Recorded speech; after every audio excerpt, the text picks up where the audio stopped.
The world was not created equal.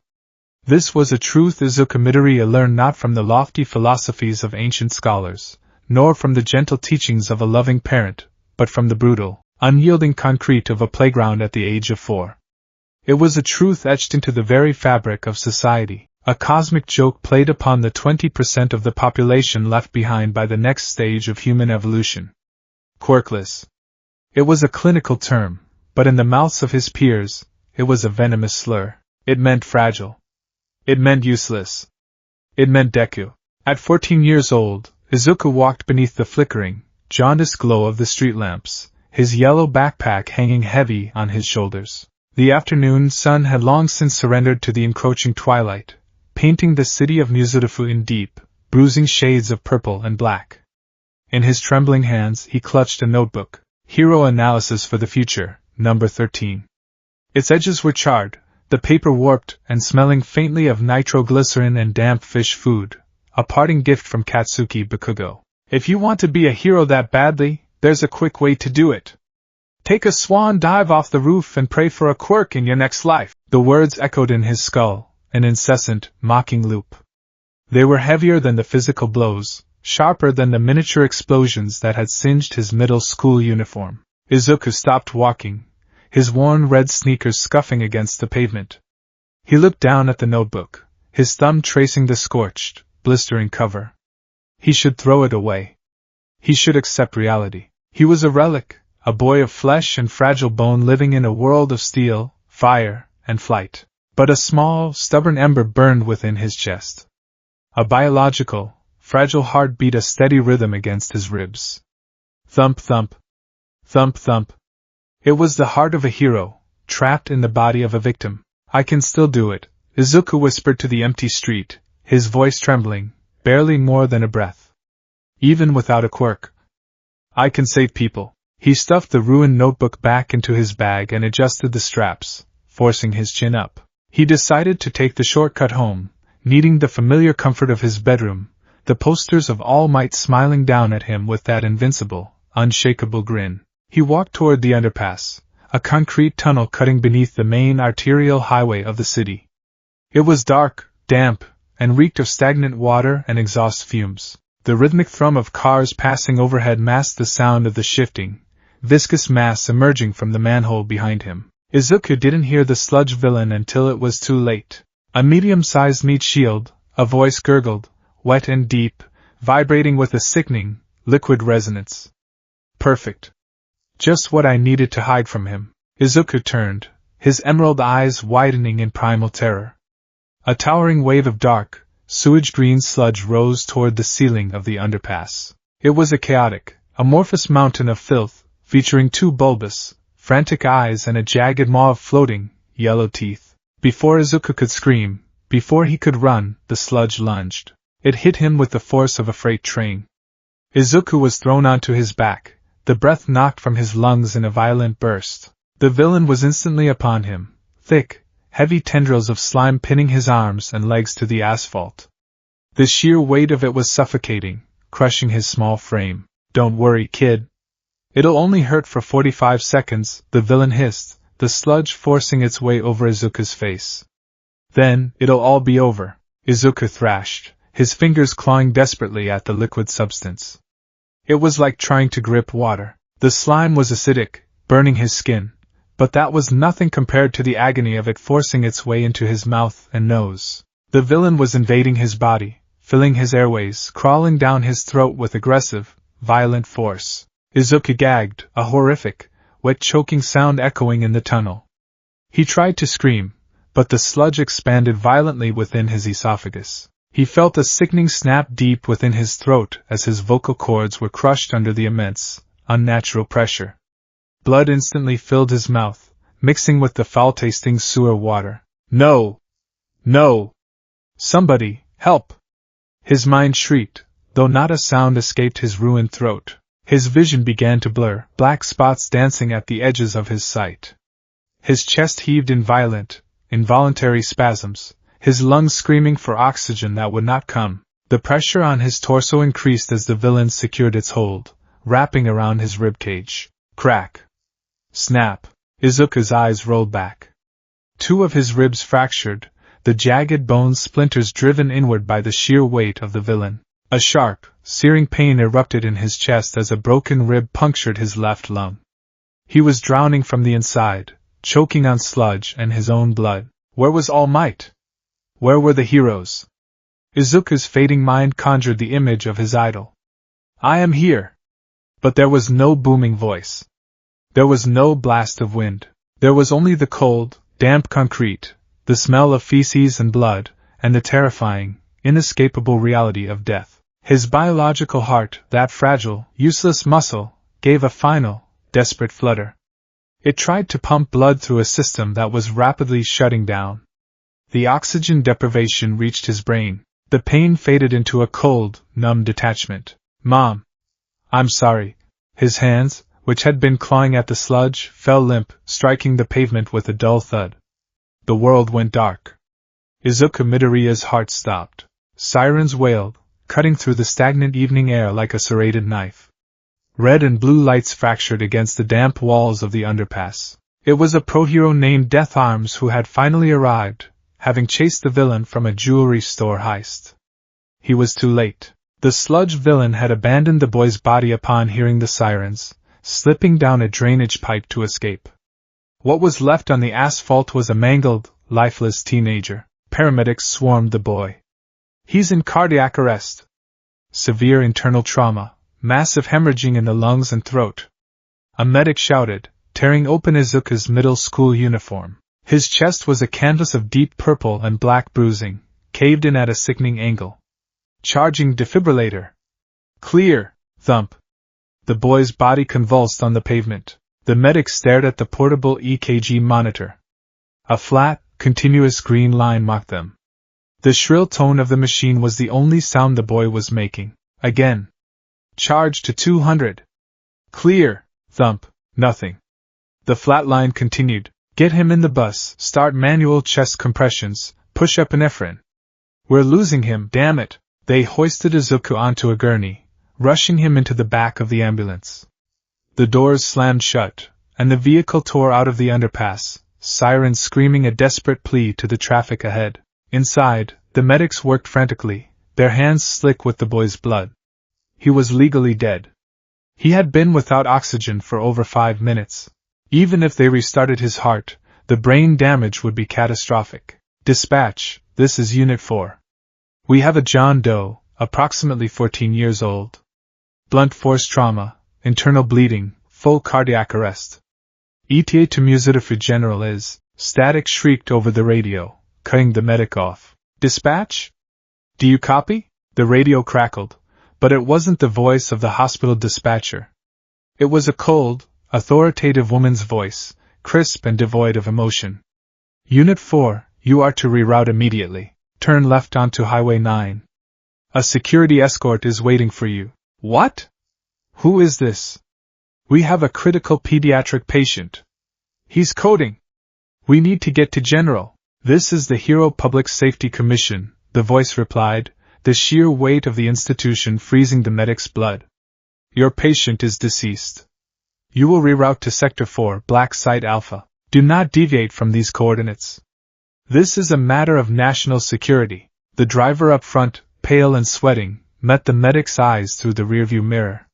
You did not say no to the HPSC. 3 unmarked, matte black SUVs swerved into the intersection ahead, their lights flashing, effectively barricading the route to the hospital. They boxed the ambulance in, forcing it onto the highway leading out of the city, toward the industrial district. In the back, the medics slowly stopped chest compressions. He looked down at the pale, blood-stained face of the boy. The monitor hummed its unending flat tone. I'm sorry, kid, the medic whispered. 10 minutes later, the convoy descended into an underground parking facility, heavily guarded by men in tactical gear holding assault rifles. The ambulance came to a halt. The back doors were yanked open from the outside. Standing in the sterile, fluorescent light of the subterranean loading bay was the Madam President of the HPSC. She wore a tailored beige suit, her blonde hair pulled back immaculately. Her expression was one of mild boredom, bordering on clinical curiosity. Flanking her were 2 men in hazmat suits, and a third man wearing a long, blood-stained leather apron over a formal suit, a pair of circular, wire-rimmed glasses perched on his nose. "Bring the subject out," the president ordered. The medics nervously rolled the gurney out. The man in the leather apron, Dr. Faust, stepped forward, shining a penlight into Izuku's dilated, unresponsive pupils. He ran a gloved hand over the boy's caved-in chest, feeling the shattered ribs. "Extensive trauma," Dr. Faust muttered, his accent faintly European. "The vocal cords are entirely decimated. The heart has failed. Lungs are punctured. Can you use him?" the president asked, crossing her arms. Dr. Faust smiled, a thin, unnerving stretching of his lips. "Let me see his blood work from the mobile unit." He snatched a tablet from the terrified medic's hands, swiping through the rapid test data. His eyes widened slightly behind his round glasses. "Fascinating. Missing the extra joint in the pinky toe, no quirk factor in the blood. He is a baseline human. A true blank slate. Quirkless?" The president raised an eyebrow. "I suppose the universe does provide. We needed a vessel that wouldn't reject the occult integration. Quirks are a biological mutation. They act like an immune system against foreign energies. A quirk body would burn up if we tried to implant the mechanism. But a quirkless body, it is empty, waiting to be filled." "Indeed, Madam President," Dr. Faust said, his voice trembling with suppressed excitement. "He is legally dead. No one is looking for him. If we fail, he is easily disposed of in the incinerator. If we succeed—" "If you succeed, Doctor, you will have built me the ultimate weapon," she said coldly. "Take him to the lower levels. Begin Project Kroenen." Izuku was drifting in a sea of absolute, freezing black. He had no body. He had no voice. There was only the sensation of falling, a slow, agonizing descent into the abyss. He wondered if this was what the afterlife was. A quiet, unending void where Katsuki couldn't yell at him, where his mother couldn't look at him with those sad, pitying eyes, where the dream of being a hero could finally be laid to rest. But then, the void began to burn. It started as a dull throb, a distant heat, and rapidly escalated into a roaring inferno of sensory overload. He couldn't open his eyes. His eyelids felt as though they had been stitched shut, or perhaps they were just swollen from trauma. But he could feel. Oh God, he could feel everything. He was lying on a surface of freezing, hard steel. His arms and legs were spread-eagled, clamped down by heavy iron restraints. The air in the room was freezing, but it smelled terrible, a nauseating mixture of antiseptic bleach, rotting meat, and the sharp, metallic tang of ozone. He tried to gasp, to suck air into his lungs, but something was wrong. There was a thick, plastic tube forced down his ruined throat, pumping rhythmic, forced blasts of air into his chest. It scraped against the torn flesh of his crushed vocal cords, sending spikes of blinding agony into his brain. He tried to scream, but only a wet, gurgling hiss vibrated in his chest. "Where am I? Mom? All Might? Help me! Subject's brain activity is spiking. He's regained partial consciousness," a voice echoed above him. It was a man's voice, clinical and detached. "Fascinating," another voice replied, the one with the accent. "Dr. Faust. The body is legally dead. The biological heart has not beaten in 40 minutes. Yet, the neurological pathways refuse to shut down. Such willpower. Or perhaps such terror. It doesn't matter. Keep the restraints tight. Administer the paralytic, but withhold the anesthetics. We need his nervous system fully active to ensure the occult binding takes root in his pain receptors. Withhold anesthetics? Izuku's mind screamed. He thrashed blindly, but the iron bands around his wrists and ankles did not yield a millimeter. Begin the incision. The sound of a bone saw revving to life filled the room, a high-pitched, mechanical whine that drilled into Izuku's eardrums. He felt the cold, sharp bite of a scalpel dragging down the center of his chest, from his collarbone to his stomach. It didn't feel like a medical procedure, it felt like a butchery. The blade parted his flesh, but there was little blood, his heart wasn't pumping. He felt the sickening sensation of metal retractors being wedged into the incision, prying his ribcage open. The crack of his already fractured ribs being forced apart echoed in his skull.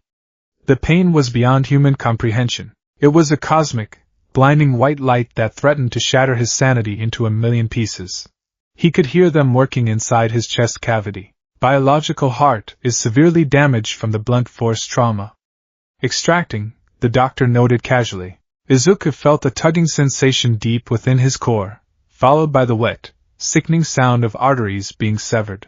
Something heavy, something that had been with him since before he was born, was lifted out of his chest. He felt in profound, empty cavity where his soul felt it belonged. Bring the mechanism, Dr. Faust ordered. Through the slivers of his barely parted eyelids, Izuku saw a hazy, blurred shape being lowered over him. It wasn't a transplanted human heart. It wasn't even modern medical technology. It was a monstrosity of brass, copper, and dark iron. It was shaped roughly like a human heart, but it was comprised of interlocking gears, ticking cogs, and pistons. It glowed with a faint, sickly red light from within, and etched into the metallic surface were strange, angular symbols that Izuku's mind could not comprehend, runes that made his eyes water and his head throb just by looking at them. It was a relic of dark science, built from the blueprints found in a journal bound in human skin, penned by an occultist decades before the dawn of quirks. Commencing the binding, the doctor said. Izuku felt the heavy, freezing mass of metal being lowered into the empty cavity of his chest. The moment the brass touched his internal tissues, a shockwave of unnatural, agonizing cold blasted through his veins. It was like liquid nitrogen was being pumped into his bloodstream. Suture the arteries to the brass valves. Apply the philosopher's compound. Thick, viscous liquid that smelled of sulfur and old blood was poured into his chest. Then, the chanting began. It wasn't a language Izuku recognized. It was guttural, harsh, and seemed to vibrate the very air in the room. The doctors, wearing surgical scrubs, were reading from an ancient, decaying book. The magic, for that was the only thing it could be, reacted with the metal and the flesh. The brass heart suddenly jerked inside his chest. The gears engaged with a loud, metallic clack. Then, it began to spin. Tick. Tick. Tick. Tick. It wasn't a heartbeat. It was the sound of a clock counting down to midnight. With every mechanical tick, a pulse of dark, scorching energy shot through Izuku's body. The nerves, previously dying, suddenly ignited with violent, chaotic life. The occult energy forced his cells to regenerate, but not in a healing way. It was aggressive, forced mutation. His flesh knitted itself around the metal, veins wrapping around the brass valves, bone fusing with iron. His body arched against the restraints, every muscle in his back locking in a tetanic spasm. Blood poured from his nose and ears. His mouth opened in a silent, eternally damned scream around the breathing tube. The pain broke him. The boy who wanted to be a hero, the boy who smiled and took notes, and dreamed of saving people, shattered in that underground room. His mind fractured, retreating into the deepest, darkest corners of his subconscious to hide from the agony, leaving behind only raw, primal instinct. The heart is winding, Dr. Faust noted, stepping back, his apron covered in Izuku's blood. The integration is successful. The mechanism is now fueling his biological processes. Let us proceed with the rest of the modifications. Madam President requested a weapon. We shall build her a demon. The surgery lasted for 16 hours. They did not stop at his heart. They removed his shattered vocal cords entirely, deemed them useless, and replaced his trachea with a reinforced synthetic tube. They reinforced his shattered ribs with steel plating. They severed his pain receptors in his extremities, rewiring his nervous system so that he would feel no agony from a broken bone or a severed limb, only a dull, distant pressure. And then, there was his face. The sludge villain's acid combined with the catastrophic occult energy radiating from his new heart, had ravaged his skin. His lips were gone, melted away to reveal a permanent, grinning skull-like grimace. His cheeks were a patchwork of raw, red scar tissue. Only his eyes, those large, emerald-green eyes, remained, though the light of innocence had been violently extinguished from them. Izuku woke to the sound of his own existence. Tick tick tick tick tick tick. It was fast. Like a pocket watch held right against his ear. But it wasn't in his ear. It was in his chest. He opened his eyes. The blinding surgical lights were gone, replaced by the dim, sterile hum of a concrete holding cell. He was sitting on a metal examination table. He looked down at himself. He was bare-chested. His skin, once pale and freckled, was now a sickly, pallid gray, traced with dark, necrotic veins that pulsed outward from the center of his chest. Running down his sternum was a massive, jagged scar, stitched together with thick, black wire. And in the very center of his chest, protruding slightly from his flesh, was a circular brass dial, a winding keyhole. He touched it. The metal was burning hot to the touch. He could feel the gears grinding beneath his skin, vibrating through his sternum. He tried to gasp in shock, but the sound that came out was a horrific, mechanical wheeze. He brought his hands up to his face. His fingers were wrapped in black surgical tape. He felt his face, the jagged, raw edges where his lips used to be. The exposed teeth. Panic, pure and feral, seized him. He scrambled off the table, his legs giving out instantly. He hit the concrete floor hard, but he felt no pain in his knees. Just a dull thump. He crawled toward a large, one-way mirror that made up the far wall of his cell. He pulled himself up, his hands smearing blood and sweat against the glass. He looked at his reflection. The boy looking back at him was dead. Izuku Midoriya was gone. In his place was a nightmare, a walking corpse kept alive by dark magic and clockwork. His hair, once a fluffy, vibrant green, had turned a stark, ashen white from the trauma. His face was a flayed skull, his eyes wide, sunken, and feral. The door to the cell hissed open. Izuku flinched, retreating into the corner, his back pressing against the cold concrete. He pulled his knees to his chest, trembling violently, his mechanical heart spinning faster, the ticking echoing loudly in the small room. Tick tick tick tick. Dr. Faust entered, followed by 2 armed guards. The doctor held a large, black object in his hands. "Do not cower," Faust said coldly. "You are no longer a fragile, useless thing. You are a triumph of science and shadow. You are immortal. You are indestructible." Izuku just stared at him, his chest heaving, the mechanical wheezing grating in the air. "Your biological functions are now reliant on the clockwork," the doctor explained, pacing in front of him. "It filters your blood. It pumps the occult energy that regenerates your cells, but it is still a machine. It must be wound." Faust tossed the heavy, brass winding key onto the floor.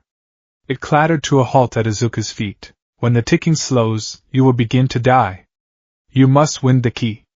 It is the price of your new life." Izuku stared at the key. He reached out with a trembling hand, picking it up. It felt heavy. Cold. He looked down at the keyhole in his chest. With a shaking breath, he inserted the key. It fit perfectly. He turned it clockwise. Clack. Clack. Clack. With every turn, a surge of terrifying, euphoric energy flooded his veins. The ticking sped up, strong and steady. "Good," Faust said. "Now, for the final touch." He held up the object in his hands. It was a mask. It was constructed of black, hardened leather and dark metal. It covered the entire head, sleek and terrifying. Where the eyes should be, there were circular, pitch-black glass lenses. The lower half of the face was dominated by a large, cylindrical respirator, designed to filter air and pump a steady stream of aerosolized pain suppressants and stimulants directly into the wearer's lungs. It looked like a demonic fusion of a World War I trench mask and an executioner's hood. "Your face is unsightly," Faust said smoothly. "And your lungs require constant chemical support. This will be your new face." He tossed the mask to Izuku. Izuku caught it. He stared down at the black leather. This was the ceiling of his tomb. If he put this on, there was no going back. He would never be a hero. Heroes wore bright colors. They smiled. They shouted reassuring catchphrases. He couldn't smile. He couldn't speak. He was a monster. "I am here," his mind whispered, a mocking echo of his childhood idol. But All Might hadn't been there. No one had been there. The society that worshipped heroes had let him die in an alleyway, choking on filth. Slowly, with trembling hands, Izuku lifted the mask. He pulled it over his head. The leather was tight, cold, and smelled of chemicals. He strapped it into place. The respirator engaged with a hiss, pumping a cool, minty, chemical fog into his lungs. His vision was tinted dark gray through the glass lenses. He looked back at the mirror. There was no boy. There was no face. There was only a faceless, ticking demon in black leather. "Stand up, Project Kroenen," Dr. Faust commanded. The boy who was Izuku Midoriya did not stand. But the thing in the mask did? Kroenen rose to his feet, his movements jerky, precise, like a puppet pulled by unseen strings. "Tomorrow, your combat training begins," Faust said, turning to leave. "The HPSC has enemies. You will be the blade in the dark that cuts them out." The door hissed shut, leaving Kroenen alone in the cell. He stood perfectly still in front of the mirror. He raised a hand, tracing the dark glass of the eye lens. He felt nothing. No sadness. No hope. The anesthetics and the trauma had burned it all away. The only sound in the room was the rhythmic, relentless turning of gears. Tick. Tick. Tick. Tick. Somewhere, deep within the dark, mechanical labyrinth of his chest, a ghost wept. But in the physical world, Kroenen just stood there, waiting for his orders. The dreamer was dead. The assassin was born. Tick. Tick. Tick. Tick. Time is a concept that holds meaning only for those who have a future. For the living, time is a river, carrying them toward dreams, toward aging, toward eventual, natural rest. But for the entity known as Project Kroenen, time was merely a mechanical measurement. It was the grinding of brass gears. It was the tension of a coiled spring inside a metal heart. 3 years. 1,095 days since the boy named Izuku Midoriya had died in a subterranean laboratory. Over those 3 years, the Hero Public Safety Commission had taken the shattered, traumatized remnants of his psyche and meticulously ground them into dust. He lived in a world of absolute, sterile white. His holding cell was white. The training rooms were white.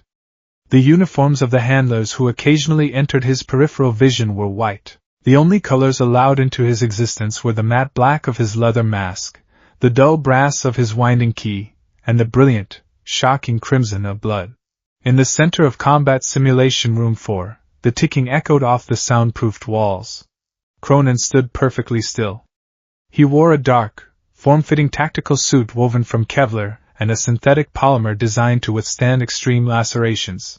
Over his face sat the ever-present black mask, the cylindrical respirator protruding from the lower half, hissing a steady rhythm of chemical air. Inhale hiss. Exhale hiss. His arms hung loosely at his sides. Strapped to his forearms were his designated weapons. They were a marvel of the HPSC's black budget engineering combined with Dr. Faust's dark occult blueprints, mechanical tonfas. When collapsed, they appeared as thick, black metal bracers. But with a flick of his wrists, and the engagement of a hidden pneumatic trigger, razor-sharp, double-edged blades would snap forward, extending 2.5 feet past his knuckles. Behind a pane of reinforced, one-way bulletproof glass, a team of analysts stood with clipboards. "Commence Trial 84, a disembodied voice crackled over the intercom. The steel doors on the opposite side of the pristine white room hissed open. 4 men stepped out. They were villains, captured during unrecorded raids. Unregistered, legally non-existent, and desperate. They had been told that if they could kill the thing in the room, they would be granted their freedom. They were armed with machetes, lead pipes, and one held a low-caliber submachine gun. "What the hell is that?" one of the villains muttered, eyeing the slender, masked figure standing 50 feet away. "Who cares? Just kill it!" yelled the man with the gun. He raised the weapon and squeezed the trigger. Bang, bang, bang. 3 rounds struck Kroenen squarely in the chest. The Kevlar stopped the penetration, but the kinetic force of a bullet was still enough to shatter a normal man's ribs, to drop them to the floor in breathless agony. Kroenen's head merely snapped back a fraction of an inch. He did not flinch. He did not gasp. He did not feel it. The severed pain receptors in his nervous system registered the impacts as nothing more than a series of dull, distant taps against his body. Slowly, deliberately, Kroenen tilted his head to the side. The motion was deeply unnatural, too sharp, too abrupt, like a stop-motion puppet missing frames of animation. He raised his arms. Shing! The tonfa blades deployed with a metallic scream, locking into place. Then he moved. He did not run. He blurred. The clockwork engine in his chest surged, pumping a terrifying cocktail of occult energy, and adrenaline through his necrotic veins. The ticking escalated into a furious, high-pitched whir. Before the gunman could adjust his aim, Kroenen was already inside his guard. The masked assassin ducked under a wild swing of a machete, his movements possessing a horrifying, disjointed fluidity. He spun, driving the left tonfa blade cleanly through the gunman's torso, the steel erupting from the man's back in a spray of crimson. Blood splashed against the pristine white walls. Kroenen didn't pause to admire his work. He retracted his arm, ripping the blade free, and pivoted on his heel. A villain with a quirk that turned his skin to stone lunged at him, swinging a heavy, rocky fist. Kroenen stepped into the blow, allowing the stone fist to crash directly into his masked face. The glass of his left eye lens cracked. His neck snapped back with a sickening crunch, a cervical vertebra fracturing under the immense pressure. A normal man would be dead. A normal man would be paralyzed. Kroenen merely reached up with a gloved hand and snapped his own neck back into alignment. The occult energy from his heart instantly flooded the fracture, forcing the bone to knit back together in seconds with a wet, grinding sound. The villain stared in absolute, paralyzing horror. Kroenen retaliated. He brought his right tonfa down in a vicious, overhead arc. The blade, vibrating with high-frequency kinetic energy, sheared through the villain's stone skin as if it were wet clay, cleaving deep into his collarbone. The remaining two men dropped their weapons, falling to their knees, screaming for mercy. They threw their hands up, begging the observers behind the glass, begging the silent demon before them. Kroenen stood over them. His head twitched. The respirator hissed. He waited for an order. Terminate. The intercom buzzed. The blades flashed. Two more bodies hit the floor. Kroenen collapsed the tonfas with a flick of his wrists. He stood amidst the carnage, the only clean thing left in the room being the dark glass of his mask. He reached up, grasping the brass key protruding from his chest. Clack! Clack! Clack! He wounded his heart. The pain suppressants flowed. The white noise of his conditioning settled over his mind like a thick, heavy blanket, smothering the tiny, weeping child buried deep inside his subconscious. He was the vanguard. He was the sword in the dark. He was nothing else. 200 miles away, in the heart of a neon-drenched metropolis, Kana Tsutsumi was also bathed in blood, though hers was entirely metaphorical. The rain fell in sheets, washing over the gargoyles and the Gothic spires of the cathedral where she was perched. The freezing downpour plastered her two-toned hair, pink and blue, a colorful mockery of her bleak reality, flat against her skull. She lay prone on the slick, slate tiles of the roof, completely motionless, ignoring the chill seeping into her bones through her black tactical suit. Her right arm was extended, the flesh twisted and morphed into the sleek, deadly barrel of a high-powered sniper rifle. Her quirk, rifle, was a marvel of biological engineering. Her hair, when twisted and hardened, served as the epoxy putty for her specialized ammunition. She pressed her cheek against the cold organic stock of her arm, her dominant eye staring through the telescopic sight. Through the scope, the world was magnified. A penthouse suite, 3 blocks away. A lavish party was in full swing, completely oblivious to the predator lurking in the rain. Her crosshairs rested on the chest of a balding man holding a glass of champagne. He was a pro-hero. A beloved figure with a shining smile who endorsed breakfast cereals and visited children's hospitals. He was also, according to the HPSC dossiers she had memorized, the silent financial backer of a quirk trafficking syndicate operating out of the southern docks. He was preparing to leak manipulated information to the press that would incriminate a rival hero faction. He was a liability to the peace. Ergo, he was dead. Breathe, Kana told herself. Don't think about his wife. Don't think about the kids he visited today. Just the target. Just the job. But the whispers were getting louder these days. The cracks in her resolve were spreading like spiderwebs across safety glass. When she was a little girl, she had dreamed of being a hero. She had dreamed of standing in the sun, of people cheering her name, of smiling so brightly that the darkness would just melt away. Instead, the HPSC had found her. They saw her quirk and realized she wasn't meant for the sun. She was meant for the shadows. She was the sanitation worker of hero society, tasked with quietly disposing of the rot so the pristine illusion above ground could remain unblemished. How many?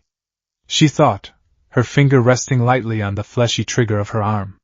How many bodies make a mountain? How much blood does it take to drown a conscience? Nagant, a voice crackled in her earpiece. It was her handler. Target is moving toward the balcony. You have a 4-second window before he re-enters the crowd. Take the shot. Kana exhaled, a long, slow breath that plumed into a white cloud in the freezing rain. She steadied her heart rate. She aligned the crosshairs perfectly with the man's sternum. Copy, she whispered. She pulled the trigger. The recoil shuddered through her entire body. The suppressed boom of the rifle was instantly swallowed by a crack of thunder. A microsecond later, through the scope, she watched the glass of the penthouse balcony shatter outward. The pro-hero jerked backward violently, his champagne flute tumbling through the air, the golden liquid mixing with a sudden mist of dark red. He collapsed, dead before he hit the marble floor. Panic erupted in the penthouse. Kana didn't stay to watch. She immediately morphed her arm back into its human shape, the gun barrel shifting back into flesh and bone. She stood up, her silhouette briefly illuminated by a flash of lightning. She turned and walked away, descending into the fire escape, letting the darkness swallow her. Another weed pulled. Another stain on her soul. As she walked through the rain-slicked alleys, heading toward her extraction point, Kana rubbed at her hands. The rainwater cascaded over her fingers, clear and cold, but she could have sworn they were stained crimson. She scrubbed them against her tactical pants, her jaw clenched tight. She was drowning. And the worst part was, there was no one to pull her out. 3 days later, Kana found herself standing in the heart of the beast. The headquarters of the Hero Public Safety Commission was a towering monolith of glass and steel, gleaming proudly in the Tokyo sun. The upper floors were an endless expanse of bright, open-plan offices, bustling with PR agents, hero coordinators, and smiling secretaries. It smelled of expensive coffee and success. But Kana wasn't on the upper floors.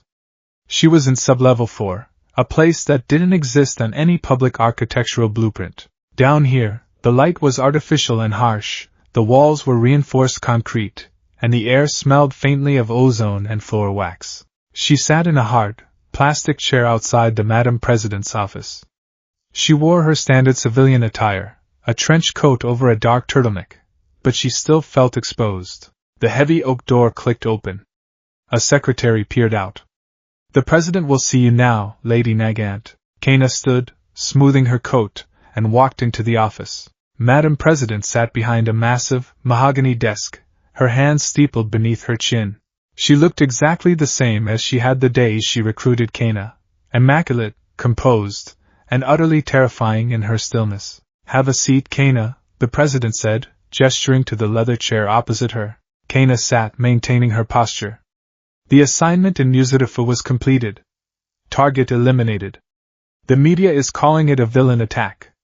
The cover story is holding. I know, the president said, her eyes boring into Kana.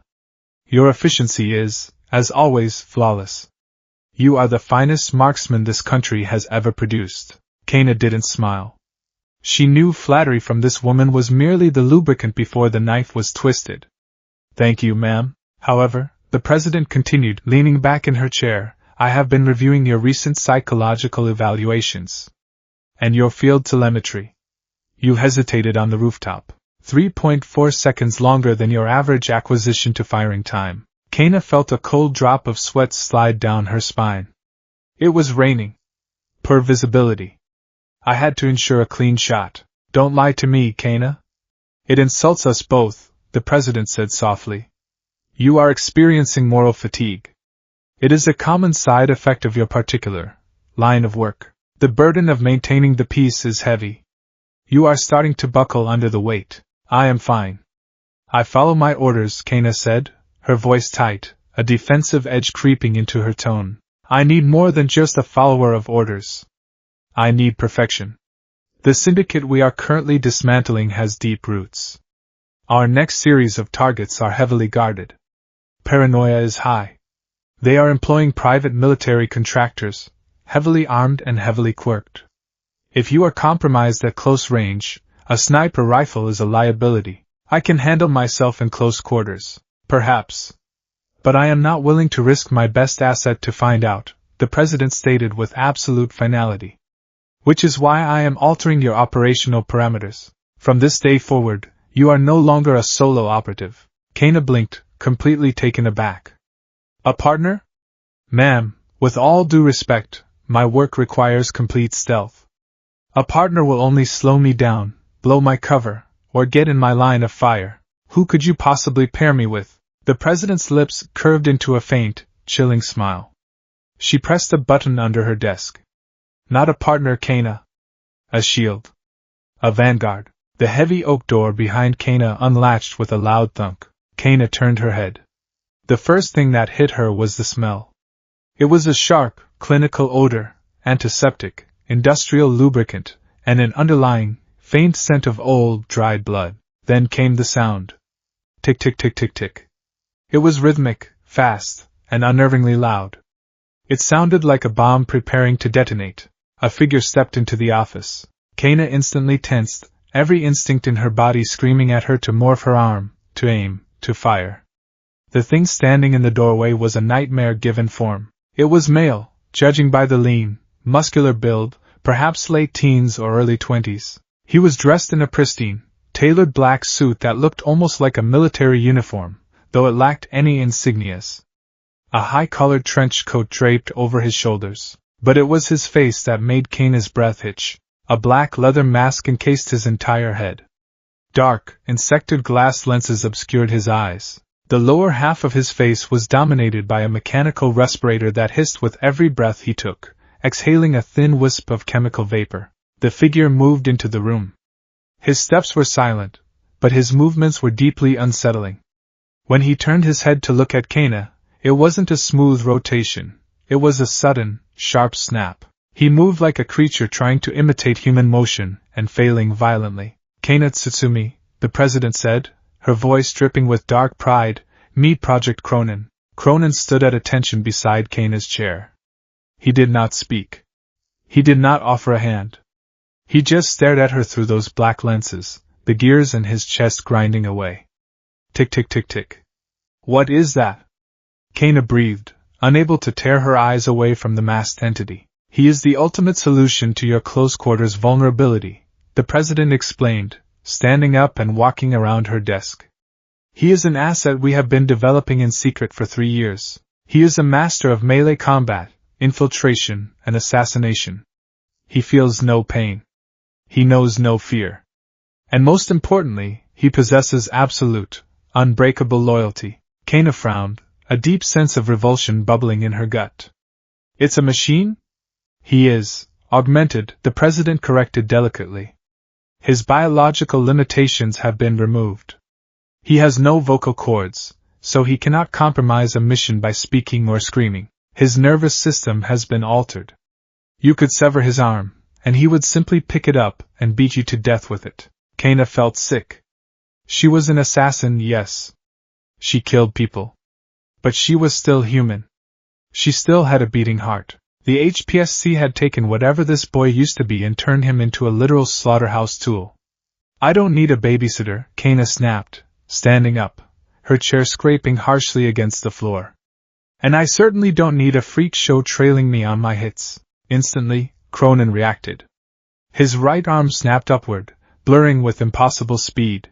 Kana barely had time to register the movement before a massive, jagged black blade materialized from the sleeve of his coat, the edge resting a millimeter away from her jugular. Kana froze. Her eyes crossed slightly as she looked down at the razor-sharp tonfa blade hovering against her throat. She hadn't even seen him draw it. If he wanted her dead, she would already be bleeding out on the carpet. The President didn't even blink. Stand down, Kroenen. Kronen's head twitched. With a sharp schlick, the blade retracted back into the hidden mechanism on his forearm. He returned his arm to his side, as perfectly still as a statue. Tick tick tick tick. He is not a babysitter, Nagant, the President said coldly, returning to her seat. He is your vanguard. When you are sniping from a mile away, he will be in the building, ensuring the target does not escape, and eliminating anyone who tries to reach your position.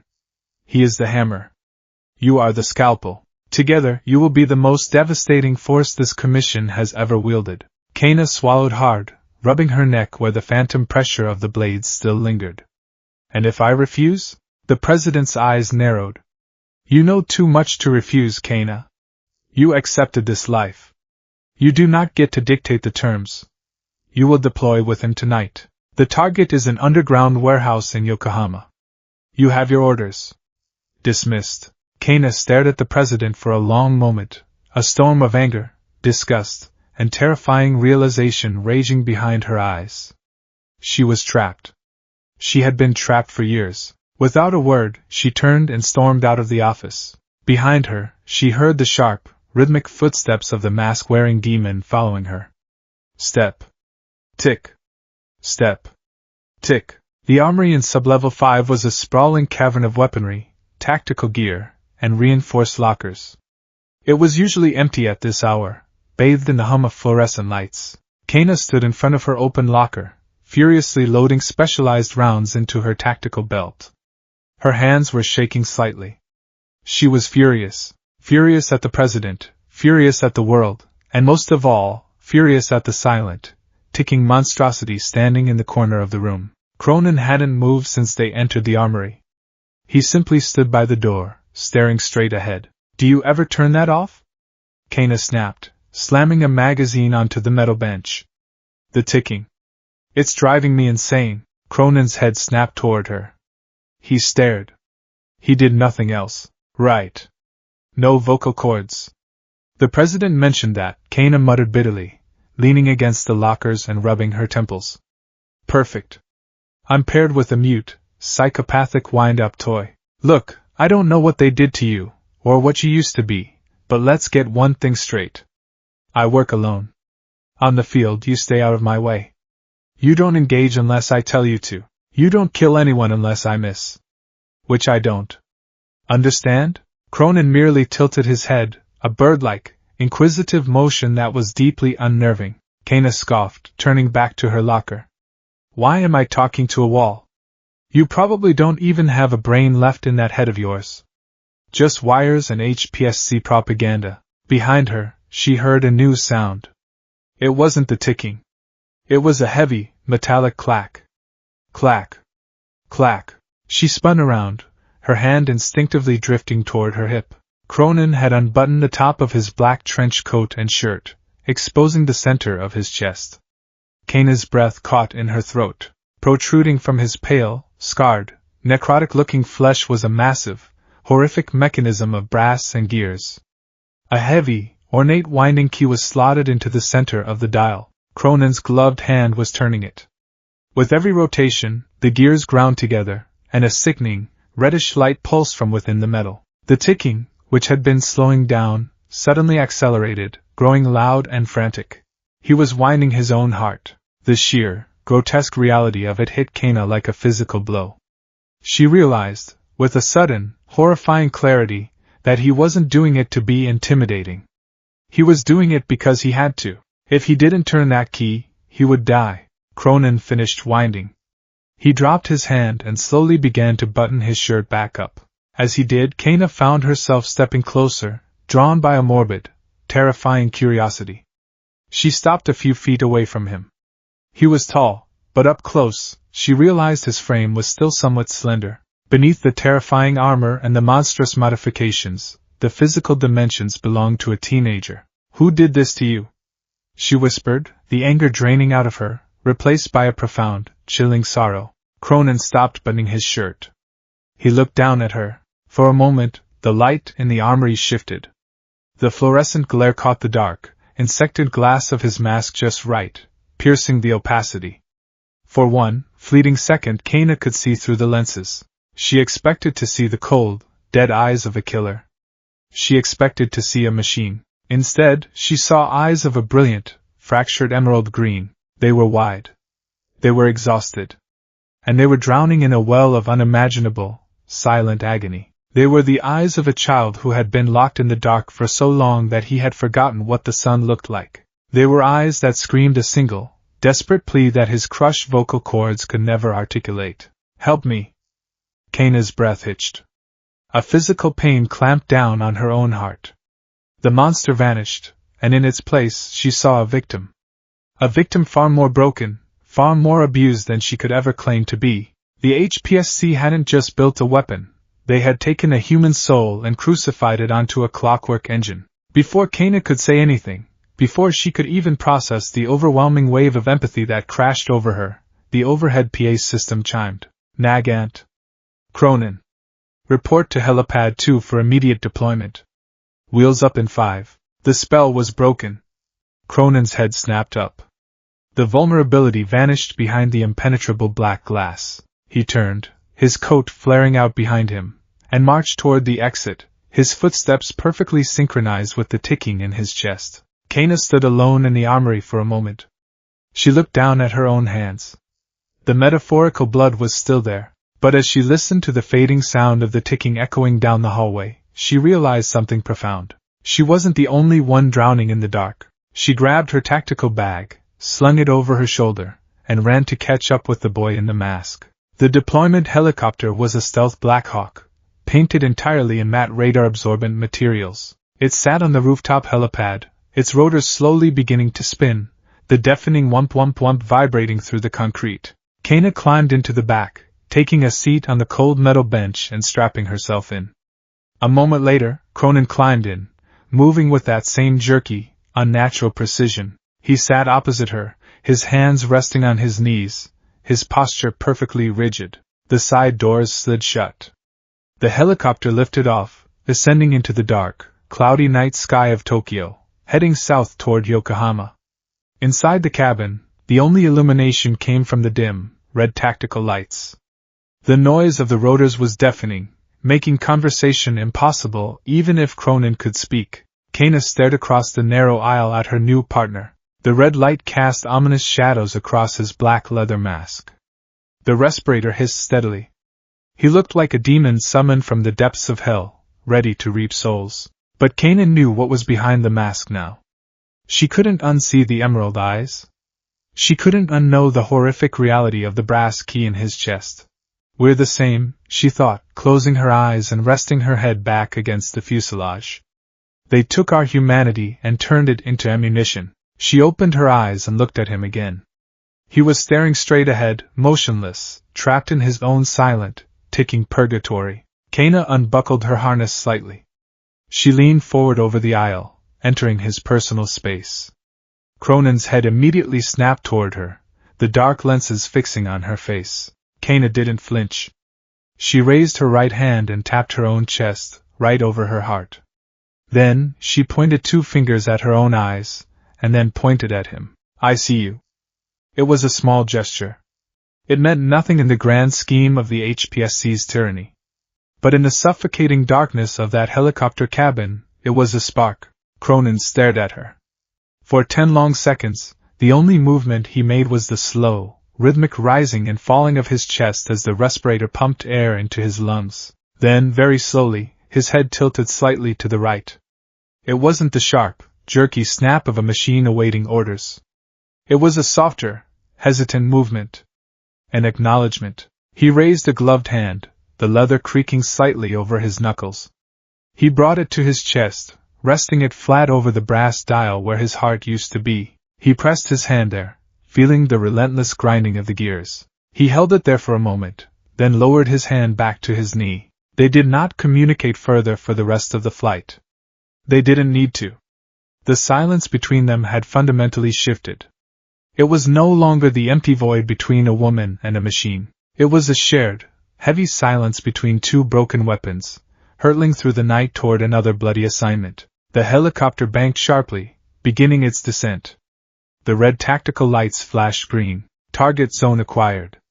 Approaching drop point, the pilot's voice crackled in their headsets. Prepare for infiltration. Kana stood up, grabbing the overhead bar to steady herself as the helicopter hovered over the roof of a massive, dilapidated warehouse on the docks. She looked at Kroenen. He stood up seamlessly, the tonfa blades on his forearms extending with a terrifying metallic sheen, glinting in the faint moonlight. Kana nodded at him. She morphed her right arm, the flesh shifting, hardening, extending into the deadly, beautiful length of her sniper rifle. The side doors slid open, letting in the freezing night air and the smell of salt water. The vanguard and the sniper stepped out into the dark, And for the first time in years, the ticking didn't sound quite so lonely. The rain over Yokohama was relentless, a torrential downpour that turned the sprawling labyrinth of the shipping docks into a rusted, monochrome graveyard. Towering cranes loomed like skeletal giants against the bruised, charcoal sky, their yellow paint peeling away to reveal the corroded iron beneath. The air was thick with the scent of ozone, stagnant seawater, and the sharp, metallic tang of industrial runoff. High above the maze of shipping containers, Kana Tsutsumi lay completely still on the narrow, graded catwalk of a gantry crane. She was a phantom molded into the steel framework. Her black tactical suit was soaked through, the icy rain plastering her two-toned hair to her cheeks, but she didn't shiver. Her breathing was measured, a slow, deliberate rhythm that matched the hypnotic sway of the crane in the coastal wind. Her right arm, morphed, elongated, and hardened into the sleek, biomechanical barrel of her signature sniper rifle, rested on the edge of the railing. Through the high-powered telescopic sight, the world was reduced to a single, hyper-focused circle of green night vision. Her target was Warehouse 42, a massive, corrugated iron structure at the far end of Pier 9. According to the HPSC intelligence, it was the central nervous system of a sprawling, underground human trafficking ring. But this wasn't an ordinary ring. They didn't trade in drugs or weapons, they traded in people, specifically the quirkless, the weak, the invisible. Those who wouldn't be missed by a society obsessed with power. And the man running it was standing right in the center of the warehouse floor. Pro-hero Aegis. Real name, Daiki Sato. Through the scope, Kana watched him bark orders at a group of dockworkers loading chained, terrified civilians into a reinforced shipping container. Aegis was a beloved figure in the daytime, known for his impregnable defensive quirk, a kinetic force field that made him supposedly invincible. He was a staple on daytime television, a hero who preached about the sanctity of life while wearing his gleaming silver and blue costume. Tonight, he wore a tailored suit, a cigar clamped between his teeth, laughing as a weeping mother was separated from her child. Bile rose in Kana's throat. She swallowed it down. Just another weed, she told herself. Pull it by the roots. Vanguard, this is Overwatch, Kana whispered into her throat mic, her voice barely carrying over the sound of the rain. I have visual on the primary target. He is on the ground floor, central loading bay. Hostages are present. Do you have a breach point? Silence on the comms. Then, a single, sharp double click of a transmitter. It was the signal they had agreed upon during the flight. 1 click for negative, 2 clicks for affirmative. He couldn't speak, so this was their language now. Somewhere down there, in the pitch-black shadows of the ground level, the ticking demon was moving. Kana couldn't see him, and that was the point. The HPSC hadn't just built a bruiser, they had built a ghost that made noise only when it was too late. Stand by for my shot, Kana murmured, shifting her shoulder slightly to adjust the stock of her rifle against her collarbone. She reached up with her left hand, plucking a hardened strand of her pink and blue hair, feeding it into the biological loading chamber near her wrist. The organic mechanism whirred, molding the keratin into a high-velocity, armor-piercing round. Once the target is down, you secure the container and eliminate the hostile perimeter. On my mark. 3, 2. Kana exhaled, her finger tightening on the fleshy trigger. The crosshairs settled perfectly between Aegis's eyes. She pulled the trigger.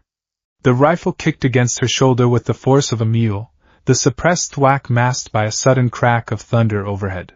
The bullet tore through the air, crossing the 600-yard distance in a fraction of a second, shattering the high skylight of the warehouse, and angling perfectly toward the corrupt hero's skull. But it didn't hit.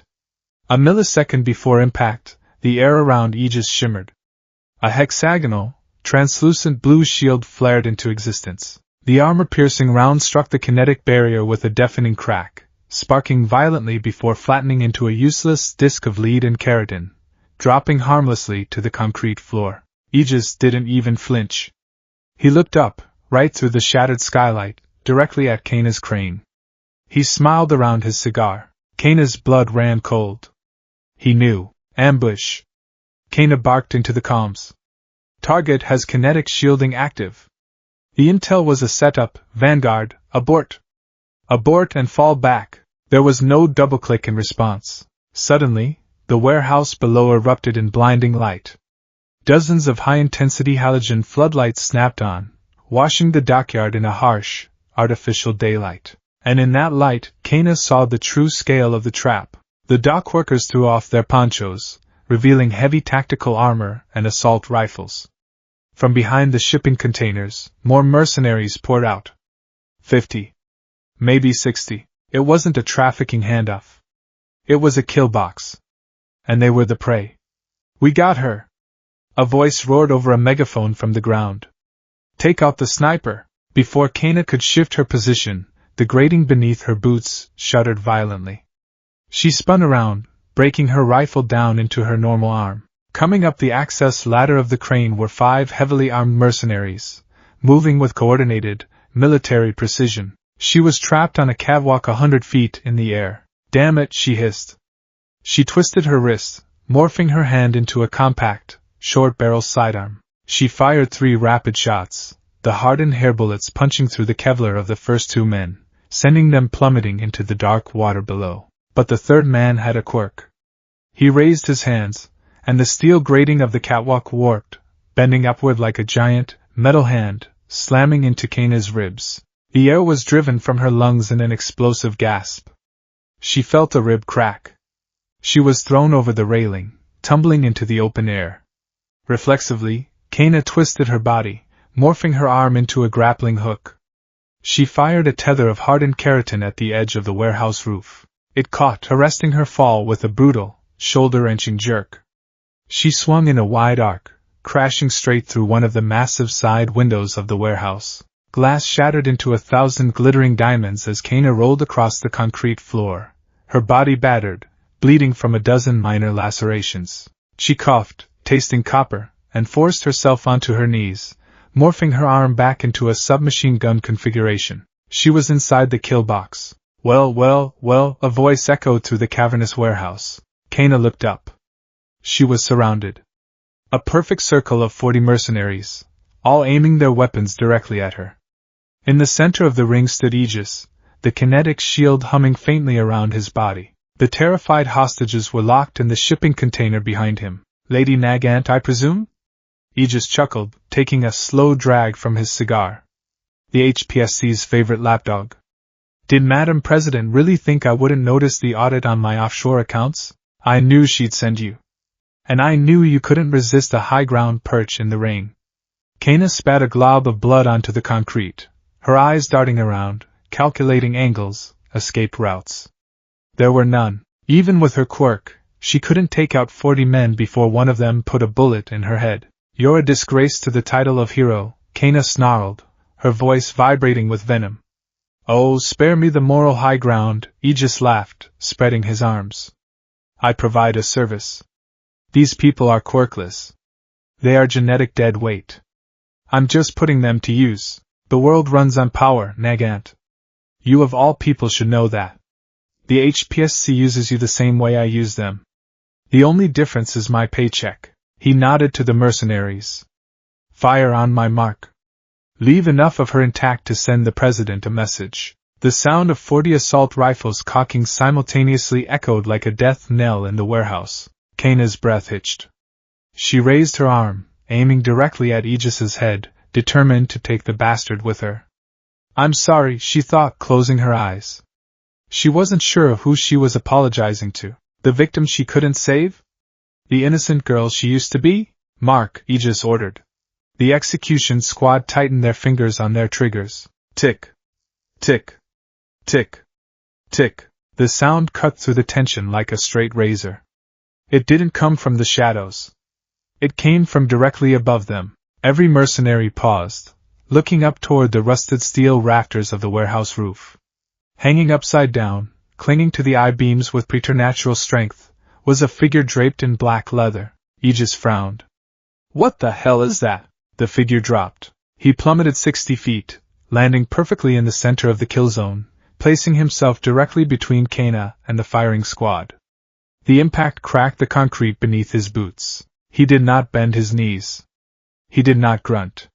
He simply stood up, the black leather trench coat flaring out around him like the wings of a fallen angel. He turned his head toward the mercenaries. The dark, insected lenses of his mask reflected the harsh floodlights. The respirator hissed, a long, mechanical exhale of aerosolized chemicals. Inhale hiss. Exhale hiss. Kana stared at his back, her heart hammering against her ribs. Kroenen. He hadn't abandoned her. He hadn't run when the trap was sprung. He had bypassed the perimeter and waited for the perfect moment. Kill them both! Aegis roared, his smug demeanor vanishing into panic. The warehouse erupted in a deafening crescendo of gunfire. Get down! Kana screamed, trying to tackle Kroenen to the floor. But the vanguard did not take cover. He did not retreat. With a terrifying, simultaneous shing, the massive, razor-sharp tonfa blades deployed from his forearms. The clockwork engine in his chest revved, the ticking escalating into a furious, high-pitched blur of sound. The occult energy flooded his necrotic veins, pushing his modified body past the limits of human physics. Kroenen moved. He became a blur of black leather and flashing steel. He stepped in front of Kana, crossing his blades in front of him, the air filled with sparks. Ping! Ping! Screech! Kroenen was parrying the bullets. His arms moved with such mechanical, disjointed speed that they appeared as multiple afterimages. The high-frequency vibrations of his tonfas deflected the high-caliber rounds, sending them ricocheting wildly into the ceiling, the floor, and back into the ranks of the mercenaries. It wasn't elegant martial arts.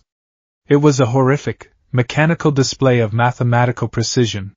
He was calculating the trajectory of dozens of rounds per second and placing solid steel in their path. Keep firing! Reload! A mercenary screamed, watching his comrades fall to their own ricocheted bullets. Kroenen didn't just defend. He advanced. He waded into the hail of gunfire like a man walking through a light drizzle. He was too fast for them to track. He closed the distance to the first line of shooters in a fraction of a second. He didn't fight like a man. He fought like a threshing machine. His right blade cleanly decapitated a mercenary before the man could even drop his empty magazine. Kroenen spun, using the momentum to drive his left blade through the chest of another, pinning him to a shipping container.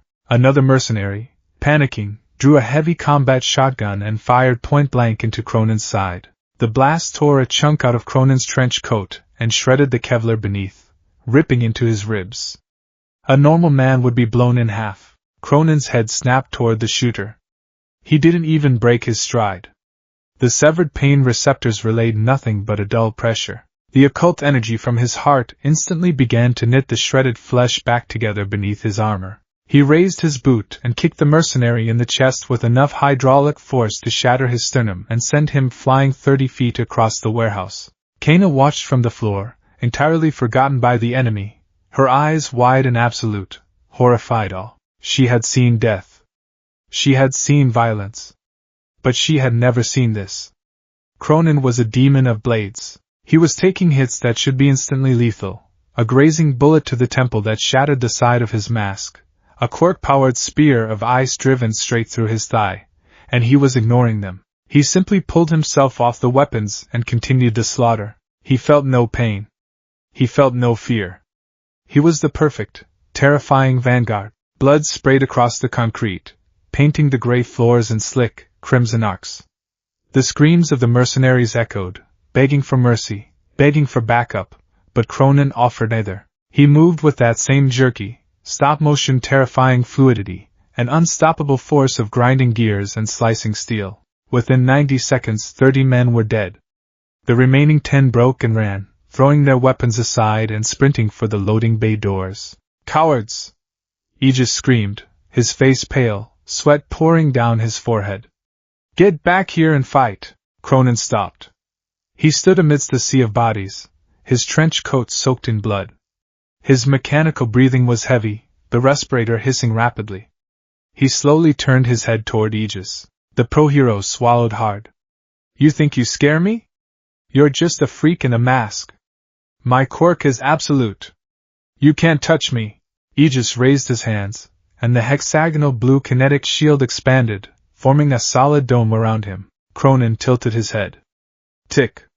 Tick. Tick. He began to walk toward the hero. Stay back! Aegis yelled, a tremor entering his voice. I said stay back. Kroenen reached the edge of the blue barrier. He raised his right tonfa and struck the shield. The blade bounced off with a loud ringing sound, leaving not even a scratch. Aegis laughed hysterically. See? Nothing gets through. I'm invincible. Kroenen didn't swing again. Instead, he retracted the blades with a flick of his wrists. He pressed his gloved, flat palms against the glowing blue barrier. Aegis frowned. What are you doing? Inside Kronen's chest, the massive brass heart roared. The red light bleeding through the gaps in his shirt grew blindingly bright. He was diverting the occult energy, the very magic keeping his corpse alive, into his arms. The servos in his reinforced skeleton whined in protest. Kroenen pushed. At first, nothing happened. Then, the kinetic shield began to groan. A high-pitched, whining sound filled the warehouse. Impossible, Aegis whispered, his eyes widening. My shield takes the kinetic energy and disperses it. You can't just push through it. But Kroenen wasn't using kinetic force. He was using sheer, unnatural, mechanical torque powered by a dark science that defied the laws of physics. Crack! A hairline fracture appeared in the blue light directly beneath Kronen's palms. Aegis screamed, pouring everything he had into his quirk, his nose beginning to bleed from the exertion. Stop! Stop it! Kroenen leaned forward, his boots digging into the concrete floor, cracking the stone beneath his heels.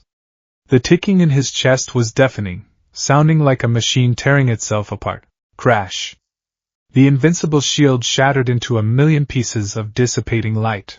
Before Aegis could even process that his absolute defense was gone, Kronen's hands shot forward. He grabbed the pro-hero by the lapels of his expensive suit, lifted him a foot off the ground, and slammed him against the steel side of the shipping container with bone-breaking force. Aegis gasped, his eyes rolling back.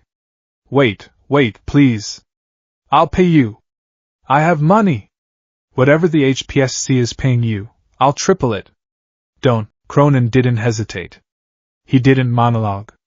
He didn't care about money. With a brutal, mechanical flick of his right wrist, the tonfa blade deployed one final time. It punched straight through Aegis's chest, piercing his heart, and sinking deep into the metal of the shipping container behind him. The hero's eyes went wide. He looked down at the black blade protruding from his chest, his mouth opening and closing silently.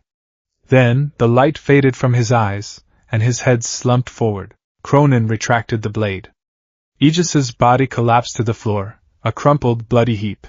The warehouse fell deathly silent, save for the patter of the rain outside and the sound of Kaina's ragged breathing. Kaina slowly pushed herself up from the floor, clutching her ribs. She limped past the sea of bodies, her eyes fixed on the vanguard. Kroenen was standing perfectly still, his back to her. Hey, Kaina rasped, her voice trembling slightly. Target is down. We need to secure the hostages and call for the cleanup crew. Kroenen didn't move. Vanguard? Kaina took a step closer. Suddenly, Kroenen staggered. His jerky, precise posture completely collapsed. He slumped forward, catching himself on the side of the shipping container with one hand, his head bowing low. The sound of his mechanical heart had changed. It was no longer a rapid, powerful tick-tick-tick. It was a slow, grinding clunk, clack, scrape. He had pushed the mechanism too hard. He had drained the occult energy to break the shield and regenerate his own horrific wounds. The spring was unwinding. Kroenen let out a horrific, rattling wheeze through his respirator.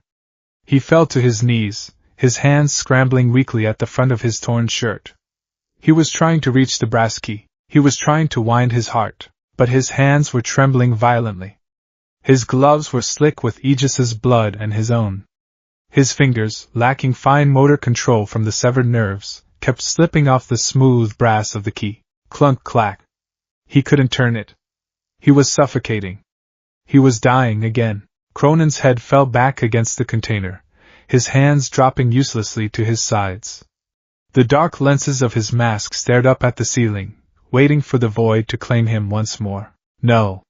No, hey, look at me! Kaina dropped to her knees in front of him, entirely ignoring the blood pooling around them, entirely ignoring the pain in her ribs. She reached out, grabbing his trembling, blood-soaked hands, pulling them away from his chest. She saw the heavy brass key protruding from his sternum, the sickly red light within the gears fading to a dull, dying ember. I got you, Kana whispered, her voice cracking. I got you. Just hold on. She didn't hesitate. She didn't feel disgusted by the necrotized flesh or the horrific machinery. She reached out with her bare, ungloved hand and gripped the brass key. It was scorching hot, searing the palm of her hand, but she didn't let go. She felt the immense, mechanical resistance of the gears. It took strength to turn it. She gritted her teeth and twisted her wrist clockwise. Clack! A surge of heat radiated from his chest. Kroenen's body convulsed, a sharp gasp hissing through the respirator. That's it, Kana murmured, her eyes locked onto the black lenses of his mask. I'm right here. She turned it again. Clack, and again. Clack. With every turn of the key, the red light flared brighter. The slow, dying clunk morphed back into a steady, powerful tick. Tick. Tick. Tick. Kroenen's posture stiffened as the occult energy rushed back into his system. The wheezing leveled out into a smooth, rhythmic hiss. He was stabilized. Kana let go of the key, her hand red and blistering from the heat. She sat back on her heels, breathing heavily, her heart pounding in her chest. For a long moment, they just stayed there on the bloody concrete floor, surrounded by the dead. Kroenen slowly lowered his head, looking down at Kana. He looked at her burned hand, then up to her eyes. The emotionless, killing machine from 90 seconds ago was gone. The jerky, puppet-like tilt of his head returned, but this time, it was filled with a quiet, profound vulnerability. He didn't pull away. He didn't stand up and return to being the perfect soldier. Very slowly, Kroenen reached out with his right hand. He didn't deploy the blade. He gently, hesitantly, laid his blood-slicked, gloved fingers over Kana's burned hand. He couldn't speak. He couldn't say thank you. But the pressure of his grip, the desperate, lingering touch, screamed louder than any words ever could. Kana looked at the boy behind the mask. She looked at the blood, the machinery, and the absolute tragedy of his existence. The HPSC thought they had built an unfeeling monster. They thought they had eradicated the human being inside to create the perfect weapon. But as Kana looked into those dark glass lenses, feeling the frantic, mechanical beating of his heart, she knew the truth. They hadn't killed the boy. They had just trapped him in a cage of brass and leather. He was just a kid. A used, broken, terrified kid who threw himself in front of bullets to protect someone he barely knew. He had a bleeding heart, even if it was made of gears. Kana gently turned her hand over, intertwining her fingers with his. I've got you, she whispered again, the vow sealing itself into her very soul. From now on I've got you. Inside the dark, suffocating confines of the mask, a single tear escaped the fractured emerald eyes of Izuku Midoriya, tracing a path down his ruined, scarred cheek. He squeezed her hand back. Tick tick tick tick. It wasn't just a countdown anymore. It was the sound of two broken pieces finally finding where they belong. To the citizens of Japan who walked in the sunlight, the world was a bright, colorful tapestry woven with the heroic deeds of men and women in capes. It was a world of All Might's booming laughter, of Endeavor's blazing fire, of safety and security bought and paid for by the Hero Public Safety Commission. But to the rats that scurried in the dark, to the Yakuza holdouts, the quirk traffickers, and the corrupt politicians who thought they were untouchable, there was a different reality. In the underworld, there was no All Might. There was only the legend of the ghost and the ghoul. 4 years had passed since the night in Yokohama. 4 years of blood, rain, and shattered glass. In that time, Kana Tsutsumi and the entity known as Project Kroenen had become the most devastating urban legend in the criminal ecosystem. They were a myth whispered in the back rooms of illegal casinos and the cargo holds of smuggling ships. The stories said that if the HPSC wanted you dead, you wouldn't see a pro-hero kick down your door. You wouldn't even hear the gunshot. The only warning you would get was a sound. Tick. Tick. Tick. Tick. It was the sound of the ghoul. And by the time you heard it, the ghost already had a bullet chambered for your skull. In a high-rise penthouse in Roppongi, a cartel boss flanked by heavily armed, quirk-enhanced bodyguards was celebrating a successful drug shipment. Champagne flowed. Laughter echoed. Then, the lights cut out. The cartel boss froze. His bodyguards drew their weapons, glowing with various elemental quirks, casting eerie blue and orange shadows across the lavish room. Perimeter check! The captain yelled. Silence. And then, from the darkest corner of the vaulted ceiling, it began. Tick, tick, tick. Shoot the ceiling! The boss shrieked. Before a single trigger could be pulled, the reinforced glass of the penthouse window shattered inward. A high-velocity, armor-piercing round, fired from a rooftop a mile and a half away, punched perfectly through the captain's kinetic barrier, dropping him instantly. Panic erupted. The bodyguards fired blindly into the dark, but the ghoul was already among them. Kroenen dropped from the shadows, his black leather trench coat billowing like the wings of a predatory bird.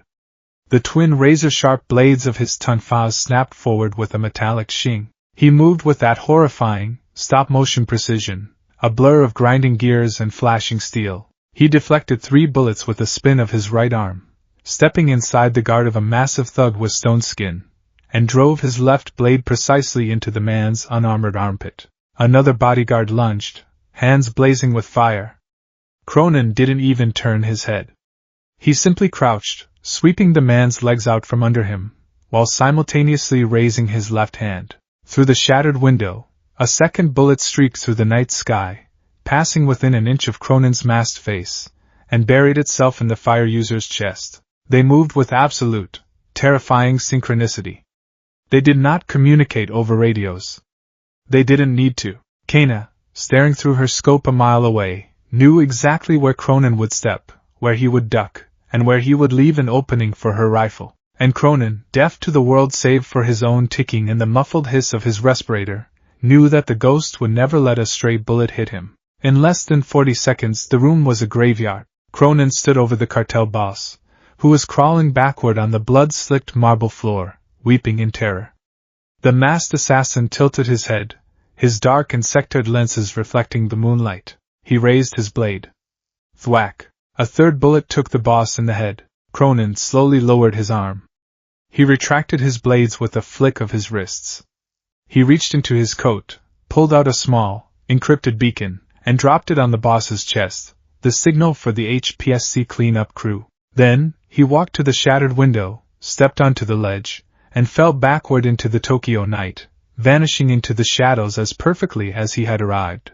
Their safe house was located in the forgotten, industrial sector of Mizudafu, hidden away in the rusted skeleton of an abandoned clock tower. The HPSC provided them with a blank check for accommodations, but Kana had chosen this place. It was high up, defensible, and ironically the massive, broken gears of the antique clock face provided a strange comfort to the boy whose chest echoed the same mechanical rhythm. Rain lashed against the circular glass window of the clock face, casting long, fractured shadows across the dusty floorboards. Inside, the atmosphere was a stark contrast to the violence of their profession.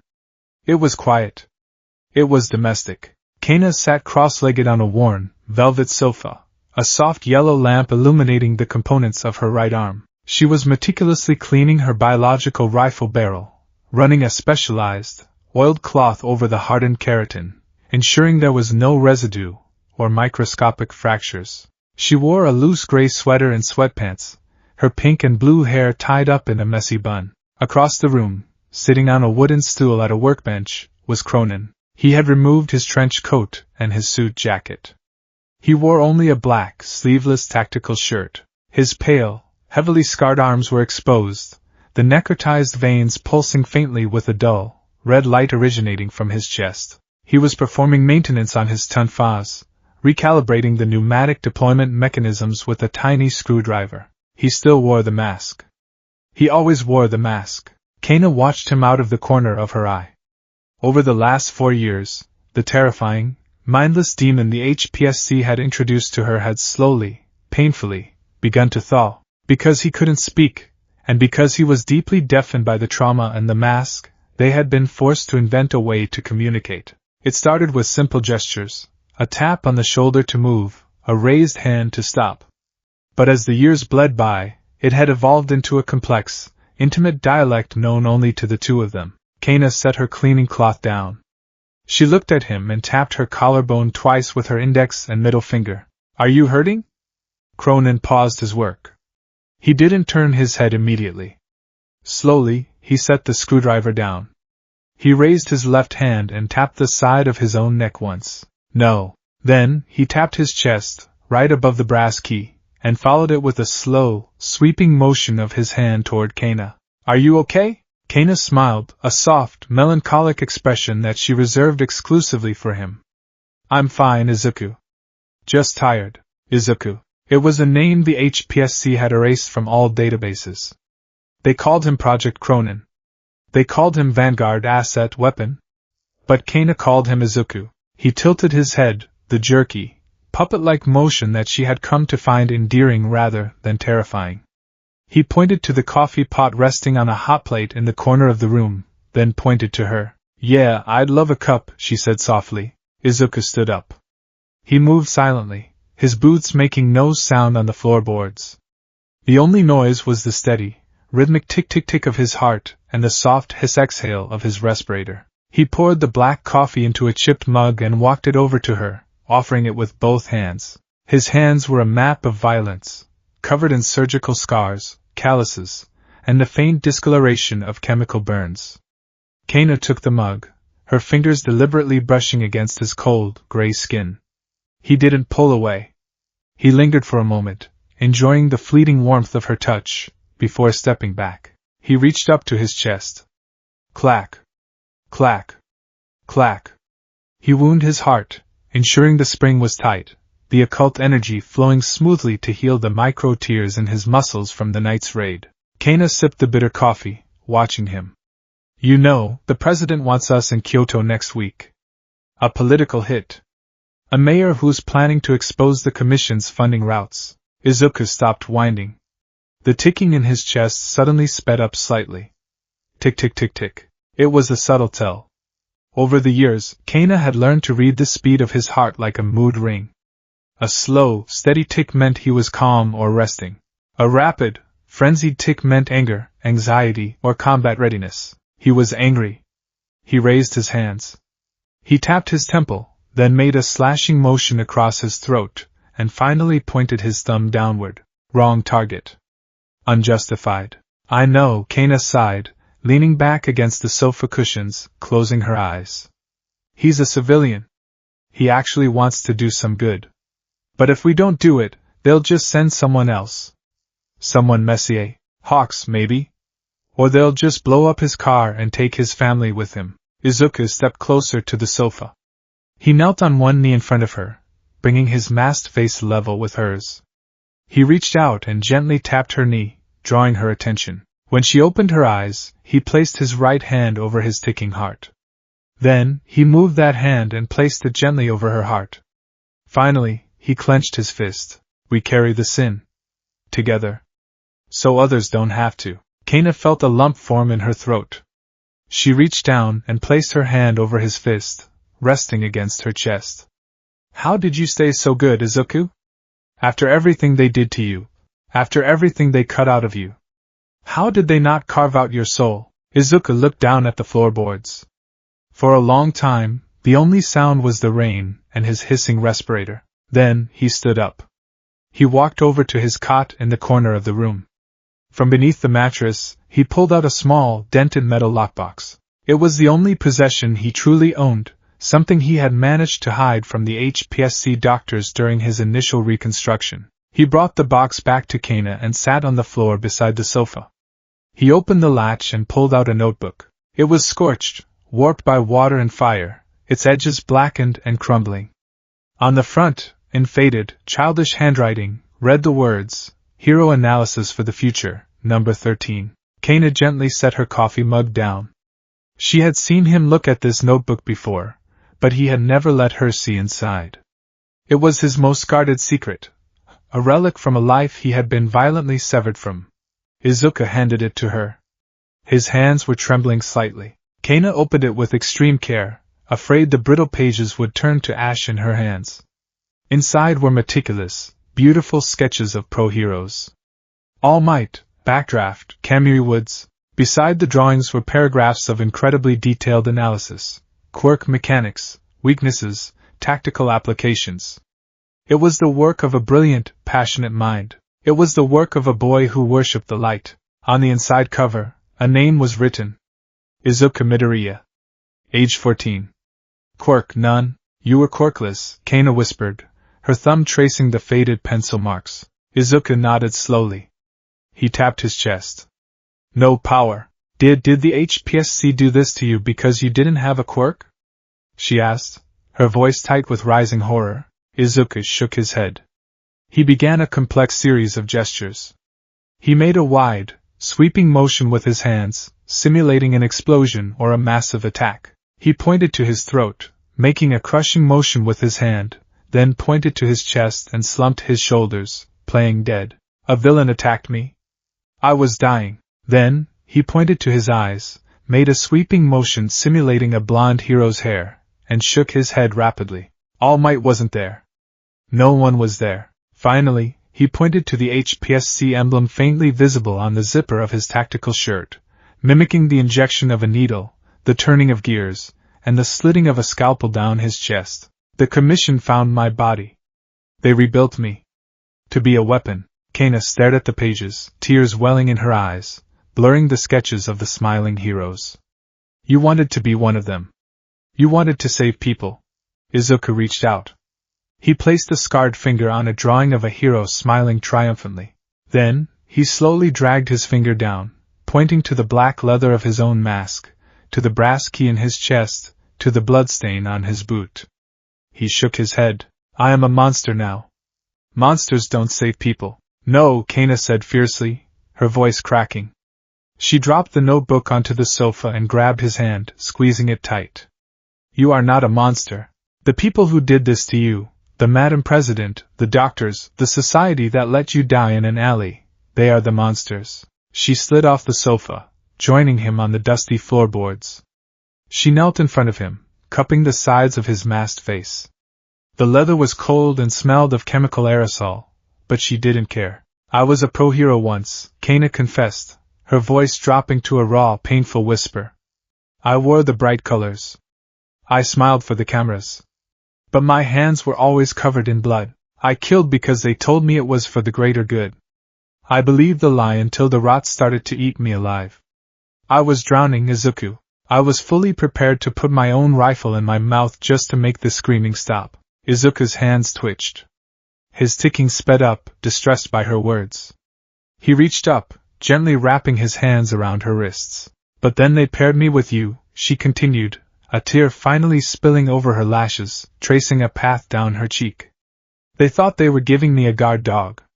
But they gave me a mirror. I saw what this society really does to innocents. And I saw you. You take bullets for me. You carry my sins. You hold my hand in the dark. She pressed her forehead against the cold glass lenses of his mask. You saved me, Izuku. You are my hero. Izuku froze. The gears in his chest seemed to physically stall for a microsecond. Hero. No one had ever called him that. Not his mother, not All Might, and certainly not the HPSC. His breath hitched in his throat, a jagged, wet sound that the respirator filtered into a harsh hiss. His hands tightened around her wrists. He was shaking. The boy buried beneath the clockwork and the necrotized flesh was screaming, crying, begging to be seen, and Kana saw him. Izuku slowly pulled away from her forehead. He looked at her, his emerald eyes boring through the dark glass, searching her face for any trace of pity, any trace of revulsion. He found only absolute, unconditional love. He reached up to the back of his head. Kana's breath caught. She didn't move. She didn't speak. She knew what this meant. He hadn't taken the mask off in front of a living soul in 4 years. It was his armor, his life support, his hiding place. Izuku's fingers found the heavy brass buckles at the base of his skull. With a trembling hand, he unlatched the first one. Click, then the second. Click. He reached to the side of his neck and disengaged the primary locking mechanism of the respirator. There was a loud, depressurizing hiss as the chemical seal broke. The minty, aerosolized pain suppressants vented out into the room, stinging Kana's eyes slightly. Slowly, agonizingly, as if he were peeling off his own skin, Izuku gripped the front of the mask and pulled it upward. The dark glass lenses cleared his eyes. The leather pulled away from his cheeks. The heavy respirator detached from his jaw. He dropped the mask onto the floorboards with a dull thud. Kana stared. Without the mask, the full extent of the HPSC's butchery was laid bare. Izuku's face was a horrific tapestry of survival. His skin was deathly pale, stretched tight over his cheekbones. Massive, jagged burn scars, a violent mixture of sludge-acid burns and the necrotic withering caused by the occult energy in his heart, ran from his jawline up to his temples. But the most devastating part was his mouth. He had no lips. They had been burned away and surgically removed, leaving a permanent, skeletal grimace. His teeth were exposed, clenched in a silent, eternal scream of agony. The flesh around his mouth was a mass of thick, red scar tissue, pulling tight across his gums. Where his throat had been reconstructed, a thick, synthetic black tube was visible beneath the scarred skin, pulsing slightly as he drew in unfiltered, agonizing air. He looked like a corpse that had been dug up and reanimated. He looked like a monster from a horror film. Izuku squeezed his eyes shut, turning his head away, his shoulders hunching defensively. His ticking was erratic, frantic. He was waiting for her to scream. He was waiting for her to turn away in disgust. He hated this face. He hated what he had become, but Kana didn't scream. She felt a profound, shattering heartbreak, not for his appearance, but for the unimaginable pain he must have suffered. She reached out, her hands trembling slightly, and gently cupped his ruined cheeks. Her thumbs brushed against the thick, red scar tissue along his jawline. Her touch was infinitely gentle, feather-light. Izuku flinched at the contact, a ragged, wet gasp tearing through his synthetic trachea. But he didn't pull away. He slowly opened his eyes. Izuku, Kana whispered, her voice thick with emotion. She didn't look at the exposed teeth. She didn't look at the scars. She looked directly into his wide, terrified emerald eyes. You're beautiful. Izuku stared at her, his eyes welling with tears that stung his scarred flesh as they fell. He couldn't smile. The muscles required to do so were gone, but his eyes crinkled at the corners, a desperate, overwhelming expression of pure, unadulterated gratitude. He raised his hands, wrapping them around her wrists again, holding her hands against his face, leaning into her touch like a starving man finding warmth for the first time in years. Kana leaned forward. The distance between them vanished. She closed her eyes and pressed her lips against his. It wasn't a perfect, cinematic kiss. It couldn't be. Izuku had no lips to return the gesture. Kana felt the hard, cold enamel of his exposed teeth against her own lips, the rough, abrasive texture of his scarred gums and the rigid scar tissue of his jaw. The air he breathed onto her face smelled faintly of old blood and copper. But to Kana, it was the most perfect, soul-shattering kiss of her life. It was a vow. It was an anchor dropped in a stormy sea. In that dark, dusty clock tower, surrounded by the smell of gun oil and the deafening, rhythmic ticking of a mechanical heart, two weapons forged by a corrupt society finally reclaimed their humanity. Izuku let out a soft, shuddering whine deep in his throat, a sound of profound relief and overwhelming love. He wrapped his strong, scarred arms around Kana's waist, pulling her flush against his chest. She could feel the heavy, metal protrusion of the brass key pressing against her stomach, the furious, erratic tick-tick-tick of his heart vibrating straight through his skin and into her own bones. She deepened the kiss, wrapping her arms around his neck, running her fingers through his ashen white hair. She wanted to pour all of her strength, all of her love, into his fractured soul. She wanted to heal the boy the world had tried to destroy. They stayed like that for a long time, kneeling on the floorboards, holding onto each other as if the other were the only thing keeping them tethered to the earth. When they finally parted, Kana rested her forehead against his again, both of them breathing heavily. Izuku's emerald eyes were shining, filled with a light that Kana hadn't seen in the 4 years she had known him. It was a terrifying, fragile light. It was hope. Izuku reached up, his fingers gently tracing the curve of Kana's cheek, wiping away a stray tear with his thumb. He tapped his chest, then pointed to her, and finally, he brought both of his hands together, interlacing his fingers tightly.